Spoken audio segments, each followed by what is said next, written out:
आपण कापलेल्या लिंबूंच्या फोडीमध्ये साखर घालून घेऊ।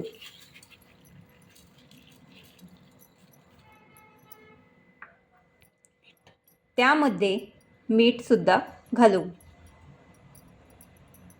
आपण 3 चमचे मीठ इथे वापरलेले आहे। आता इथे कढईमध्ये तेल गरम करून घेऊ। तेल कडकडीत असे गरम झाले की ते गॅस बंद करावा। लिंबू, साखर, मिठाचे मिश्रण व्यवस्थित एकत्र करून घ्यावे। आता आपले कढईचे तेल तपलेले आहे। तेल थोडे गार होऊ द्यावे आणि मग त्यामध्ये हळद घाला। तेल गॅसवरून खाली उतरवून घ्यावे। त्यामध्ये हिंग घाला।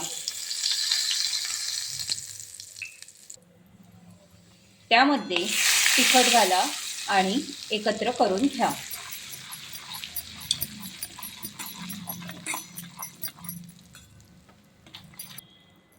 हे तेलाचे मिश्रण आता थंडगार होऊ द्या। हे मिश्रण या मिश्रणामध्ये आपण आता मिक्स केलेले तेलाचे मिश्रण घालू आणि सर्व मिश्रण एकजीव करून घेऊ।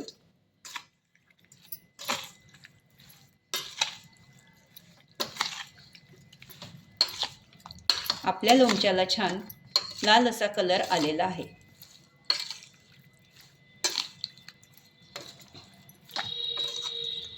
आता हे लोणचे 2 दिवस साधारण झाकून ठेवू। अधनं-मधनं हलवून घेऊ आणि मग आपण नंतर काचेच्या बरणीत भरू।